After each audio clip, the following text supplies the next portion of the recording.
So anyway, what I'm trying to say is that Christianity as a force, as a driving force, has lost great momentum, has lost a lot of people. One of the consequences in the city of Calgary, that what happened, Christianity is not a religion on the rise, or even a religion that's standing still, so to speak. It's losing ground, it's losing support, parishioners, left, right, and center. And the reason they're losing people is because they're failing to exercise supreme authority over morality and public opinion. They're afraid of the cancel mob, the cancel culture. They're afraid of standing up for the values of the church, the values of Christ, and they are not willing to be the voice of truth in a chaotic windstorm of battling ideologies.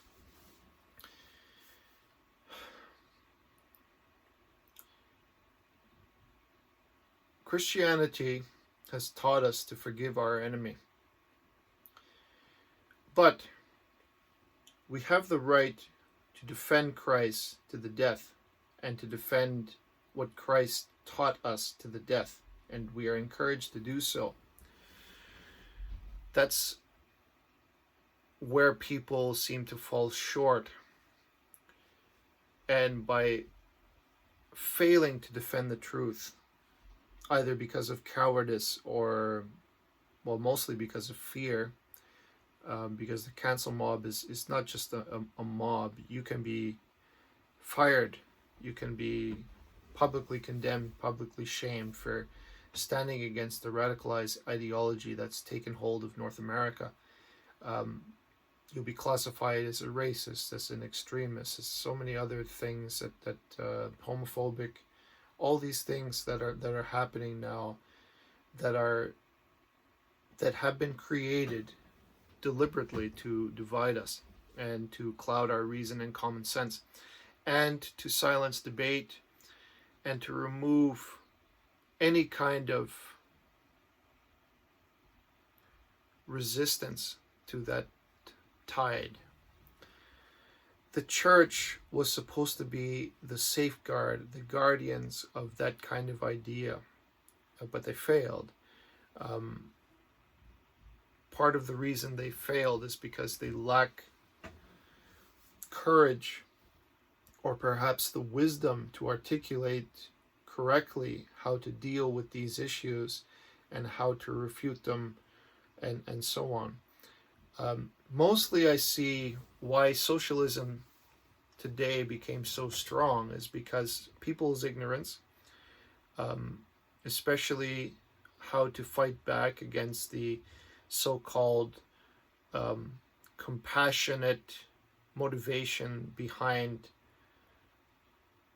the terrible, terrible things that they were doing to our culture.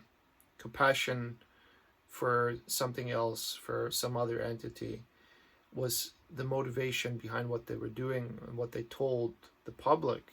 And in the name of compassion, they did a lot of horrendous, monstrous things. And they manipulated society, they manipulated terms, they modified everything.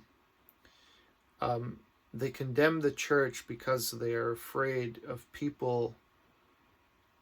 They want to eradicate faith in God so that they can destroy the connection with humans and the supreme being, the supreme morality, whatever you want to classify it as.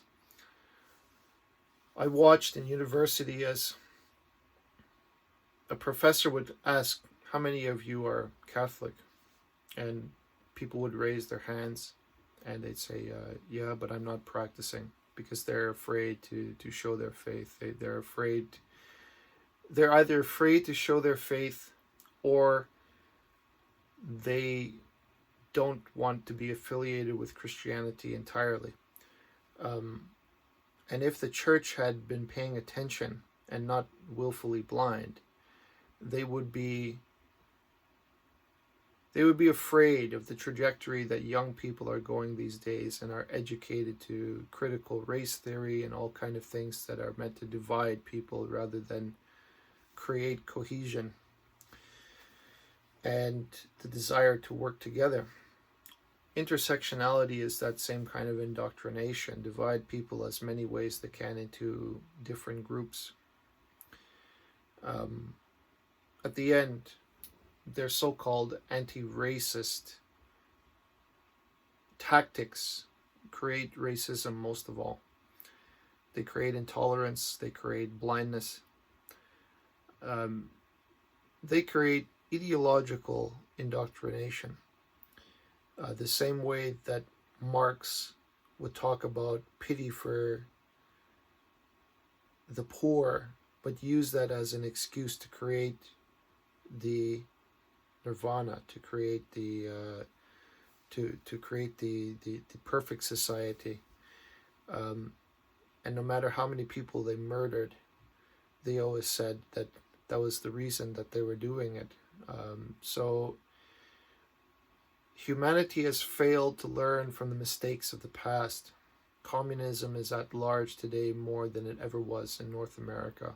And people aren't even... There are people that know it, but generally speaking, the public is ignorant. The mass media is creating lies. See, one of the things about the church, the sentiment or even the authority of Christianity is gone.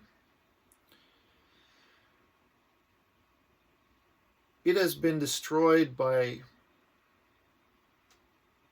well, I'd say that they themselves actually helped themselves to be destroyed because they were unwilling to defend the truth that God gave to man, essentially. That truth that the individual, the soul, has value beyond measuring is not something that is of this world. It's wisdom beyond human wisdom, essentially. And it's the principle on which we've formulated and created our society, our constitution, that respect for the value of the individual from all things stems from that singular value. Even a murderer has rights. No matter how horrendous a human being would behave, they have the right. They have something that's divine about them, something from the supreme being in each and every human being. And that's the argument, and that succeeded. We have everything today that we have because of that singular truth.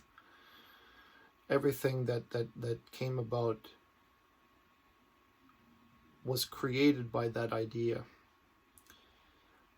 And nowadays I see people destroying that. I see at every opportunity that they can. The media goes out of their way to create a scandal inside the church. Not to say that the scandals are true or false, but there's a certain point where you look at the mass media and you have to ask yourself, how much of the story that they're telling is actually true? How much is a falsehood? How much is a lie? How much has been inflated beyond belief? That they're trying to sell a story to the public to create hatred and animosity for a group they don't like. In our case, to create anti-Christian sentiment, the media will make any negative publicity for the church that they can. I'm not saying that they don't deserve it, because of course we all know that the rapings of boys and whatnot, this kind of thing is reprehensible in my sight. It is the lowest, most disgusting thing I've ever seen. And I believe that they should be punished accordingly. life imprisonment, something extremely high. The penalty should be very great, because it's a breach of trust of extremely young people, who serve for the most beautiful reason. So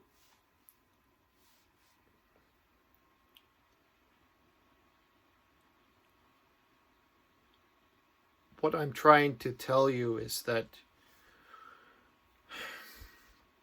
it's not an accident that we've come to this part.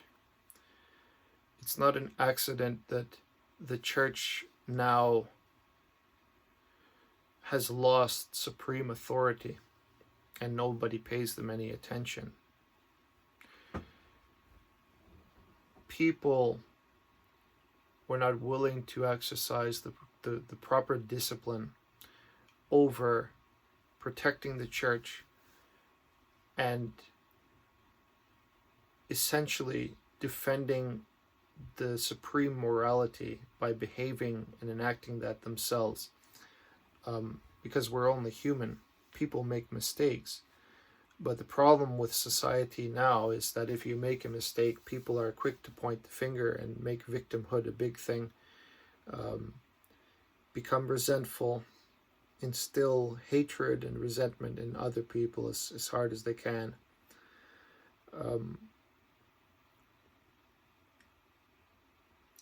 So the church, which is supposed to be a guiding force, a guiding light, essentially what they claim to be, failed because they were unwilling to exercise the supreme morality, the supreme authority that came from the supreme being in that moment.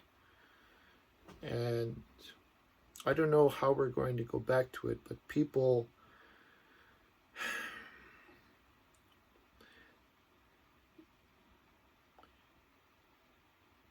must be willing to make a choice about what morality they're going to defend. And what I'm seeing today is pseudo-morality, the nature of which is grotesque in my sight, but hidden by beautiful words, beautiful sentiment, and so on, but to conceal something deeper that's malevolent.